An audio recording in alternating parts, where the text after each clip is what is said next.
Friends, butterfly centre clip தான் இன்றைக்கி நம்ம மேக் பண்ண போகிறோம்.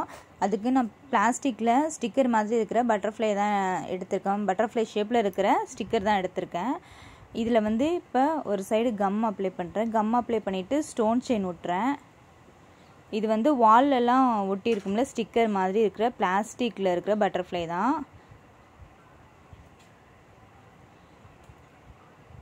இப்போ இதை மாதிரி ஒன் சைடு கம் அப்ளை பண்ணி ஸ்டோன் ஒட்டியிருக்கேன். இதே மாதிரி ஆப்போசிட் சைடும் ஒட்டுறோம். அந்த ஷேப்புக்கு அழகாக கட் பண்ணி எடுத்துக்கங்க, அப்போ தான் ஒட்டுறதுக்கு ரொம்ப ஈஸியாக இருக்கும். இதே மாதிரி இந்த பட்டர்ஃப்ளை ஃபுல்லாமே சைடு ஓரத்தில் நம்ம இந்த ஸ்டோன் செயினை ஒட்டணும். நான் அந்த ஷேப்புக்கு மெஷர்மெண்ட் பண்ணி கட் பண்ணி வச்சுருக்கேன், அதான் ஒட்டுறதுக்கு ஈஸியாக இருக்கும். இப்போ நான் ஒட்டி முடிச்சிட்டேன். சென்டரில் ஒயிட் கலரில் ஸ்டோன் வந்து பெரிய ஸ்டோன் ஒட்டுறேன் திலகம் ஷேப்பில்.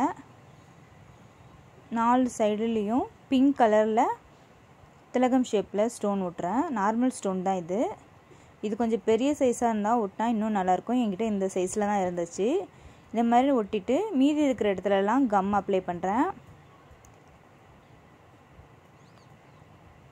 ஃபுல்லாக நெருக்கமாக கம் அப்ளை பண்ணிவிட்டு சுகர் பீட்ஸாக அதில் போடுறேன்.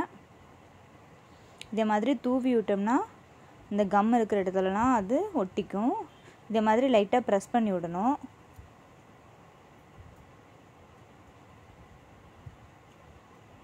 அதே மாதிரி ஆப்போசிட் சைட்லேயும் இதை மாதிரி விட்டுறேன். இந்த பீட்ஸ் எல்லாம் கொஞ்சம் ப்ரெஸ் பண்ணி விடுங்க, அப்போ தான் நல்லா ஒட்டிக்கும். இப்போ சென்டர் கிளிப்பில் இதை அப்ளை பண்ண போகிறோம். கம் அப்ளை பண்ணி அதை ஒட்டுறேன்.